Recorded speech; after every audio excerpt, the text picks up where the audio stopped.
This is exciting then. Hello and welcome to the Wilderness of Creativity. Today I am bringing you a very special episode which I recorded at the Arts Education Conference in March, hosted by Captivate Knots.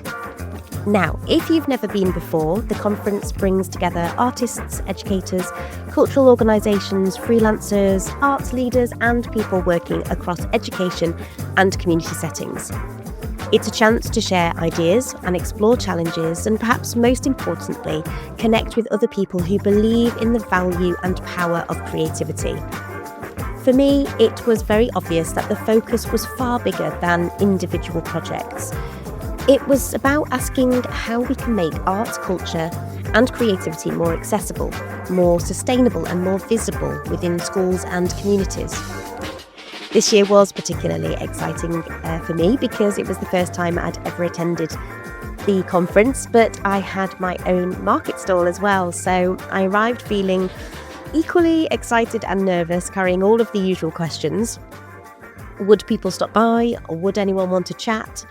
Would I actually manage to record any interviews? And thankfully I wasn't alone for long. As I was just setting up, I looked over to my left and I saw Stacey, a really good friend of mine. And seeing her little face immediately made the room feel a lot less daunting. My name's Stacey Moon Tracy. I am the Learning and Aspirations Manager at the Maxwell Palace Theatre and Museum. I'm here to share the fantastic work that we do and to spread the word amongst the education community in the area. Hopefully get them to come along and come and see some shows, come and enjoy some workshops that we offer, and also we're really interested in consulting with them about what we do and whether there's more that we can be doing to support education in Mansfield and Ashfield. Not long after setting up, I bumped into Chris White, author, poet and illustrator, and a very special guest on the podcast just last week. Why am I here? Why are any of us here? I'm here. My name's Chris White. I'm an author, poet, illustrator, and somehow find myself being a bit of a stand-up-y, creative, poety type workshop facilitating person. But I'm here today. My official title today is artist in residence. So what I'm going to be doing is kind of walking amongst us all like a ninja, drawing the day. And we've got a little bit of a poetry session right at the end of the day just to finish everybody off.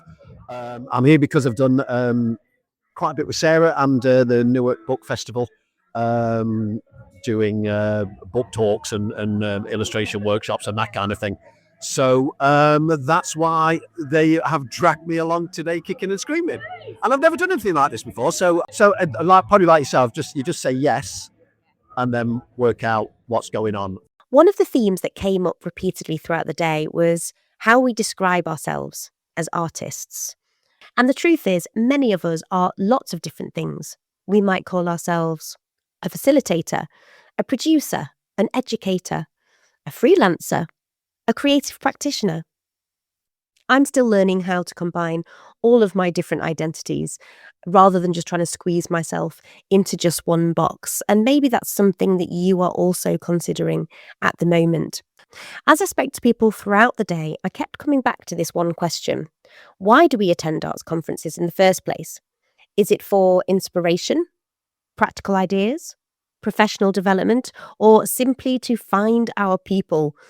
As you'll hear from the voices throughout this episode, people attend for lots of different reasons, but underneath all of these reasons sits a shared belief that creativity matters and that bringing people together matters too. My name's Caroline Rowland and I work for an organisation called Non-Such Studios. We're a theatre and an arts organisation based in Nottingham. I look after Non-Such's community programme.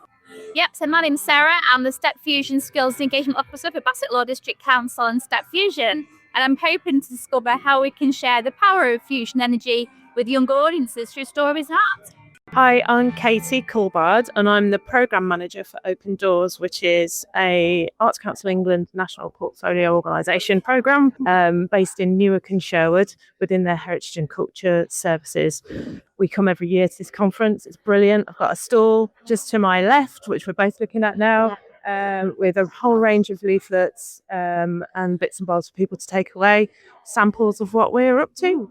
I'm Rachel Scanlon. I'm a visual artist. I'm here as a freelancer trying to network and meet lots of people and make some connections and hear about what's going on in Nottinghamshire and nationally. And hopefully that's going to happen. It sounds positive. I'm Emily Minette and I am the Captivate coordinator. So I coordinate the projects, all the projects that we do and oversee them, project manage them, connecting with schools, arts organisations, culture, heritage venues, and basically connect the dots between schools and all of that. So their curriculum can be really enriched. One of the most exciting parts of the conference was hearing about the projects people are currently delivering and the ideas they are hoping to develop this year. So at the moment, we're finishing off a year of projects with a whole diverse range of audiences across the district of Newark and Sherwood. So we do stuff in our building, so in our museum and in our theatre, but the majority of our work happens across the district, in the north and the west of Newark and Sherwood. So we've done heritage-based projects with older people. We've done an amazing Polish cultural project. We have a long-running youth programme, and they're just doing stuff all the time. Like going on trips, and we've just co-curated with them a whole series of Pride events. Yeah, lots. A huge program in schools of theatre and drama and history-related free sessions in schools. So yeah, we're doing rather a lot. I'm an arts and heritage officer for Masport District Council. So my specialism actually is in printmaking, and we do a lot of varied arts activities. So I run workshops across the districts 4 times a week for different people. And then we've also done lots of creative projects as well as part of UK SPF funding. So the government's levelling up funding, which sadly comes to an end at the end of March, but it's been a fantastic project to be part of. And at the moment, I'm working on a project called Stage City. So this is in Nottingham City, where we're using theatre to tell the stories of people and places in 3 sort of specific areas in Nottingham. So we're working in Bulwell, Stenton and the Meadows. We've started with some pilot groups, so like creating these short performances about who they are and where they come from. We're going to culminate all of these stories that's going to happen over the next year. And in 2027, we're going to do a large-scale performance that will include hundreds of people, hundreds of voices in the Old Market Square. Whether it's work in schools, community engagement, youth programmes, cultural partnerships or artist development, there was a real sense of momentum in the room. Many of the conversations I had weren't necessarily about immediate outcomes. They were about possibilities, the seeds of future partnerships, future conversations. And sometimes that's exactly what a conference should do, to create the conditions for something new to grow. I think this is my second time being at this conference, and it's just great to reconnect with people, find out what's going on in the world of this sector, and make those new connections. I've already made a new connection with someone. It's really useful for a project that we're working on, and we'll get out of the office for a day. So I'm kind of thinking a lot of teachers I've spoken to already are saying how much they want to get in touch with artists, and I'm like, well, I'm here, sort of like putting my hand up and waving, like, I'm here, what do you want to talk about and what can I offer you? But it's that kind of finding my voice as a single person in a room full of companies. A lot of my work is through organisations some of them are here. So it's through that organisation, they have the funding part and then they can connect us, which is really nice to have that positive link. The person that also asks the questions about funding and resources and time, rather than me having to do it. Because often if I approach a school directly, they obviously go, yeah, we'll have you in, but it's that how does that work financially and how does that work timing wise and what do you want from me? So having a sort of separate organisation to buffer that is really helpful. Yeah, and the whole co-creation thing, because that's really like part of my passion is not to just deliver to, it's to deliver with. So it's like, how do you get your foot in the door at the beginning of a project, not just at the end when they go, we need an artist. It's quite a lonely job, isn't it? A lot of time you're either sat at home trying to be creative, or everybody else is going off to the 9-to-5 jobs and sitting in traffic and things. And so it is great to kind of connect with people and and meet people and go, oh, I do the same as you, you're like me. It is, because it can, yes, the self-doubt and the imposter syndrome is very, very real. So it is great. I'm looking forward to today, to meeting people and kind of chatting to people and seeing what they do. So this time last year, what was discussed and what came up last year really informed our plans for next year. And I'm particularly keen to hear the keynote speakers because listening very carefully to their words, you can pick up on some of the things that they are interested in. So, for example, last year, Arts Council England spoke about a real focus going forward on early years and young people. I was listening. So that's kind of really important for me to take that away. And obviously seeing people, we're all so busy doing loads of stuff and we never get to talk to each other, never get to see each other. So it's a really nice opportunity just to touch base and try and remember people's names. Across all the conversations I recorded, a number of themes emerged. People are calling for system change, a stronger focus on creativity within education, and a greater recognition of the role that arts and culture play within our communities. The questions for me are how do we make better connections so that we don't continue to work in siloed ways? How do we address, Sean came up with a brilliant question about how are we embedding more equality and diversity in the work that we do and how are we reflecting that not only in the work that we deliver but in the workforce. And I think the answer is we're not doing it well enough and we do need to address it. How are we keeping ourselves feeling inspired so that we can inspire others is something that I'm feeling and thinking at the moment. How can we feed more off of each other, but also as well as obviously the communities that we serve and work with. How can we help ourselves and other people to really live in the here and now? And we just did that sound bath and it just really takes you back to yourself and being grounded, and it just makes you think how important that is as a practice for an individual. And how can arts and creativity, we know we do it through arts and creativity, but how can we promote that more widely? Don't know what the answer is. But yeah, lots of questions coming up. As a project manager and someone that I'm lucky that I can make projects happen, I've got more ideas now, which is great. But I need to have more conversations with people. I think I'm going to continue to be annoying and just constantly trying to talk. Annoying maybe is not the right word, but maybe it is. In the best way possible. Seeing what everyone else is doing, what's going on out there, and seeing how we can work together and make it stronger. And I've already had conversations. I feel like the pennies dropped for some people today, like, oh, we're already doing this, let's connect on it, which is great. I think we've been stifled for so long by government's lack of kind of foresight around the importance of creativity.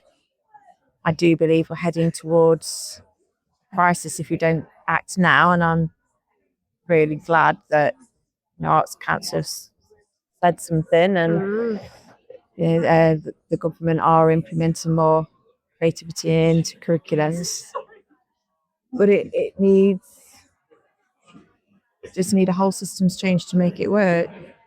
It does come back to that feeling from within, doesn't it? And being rooted in who you are and being comfortable and confident in that and finding your spark, whatever that spark is. Do you think creative arts and culture and heritage and being connected to those things helps people to find their spark?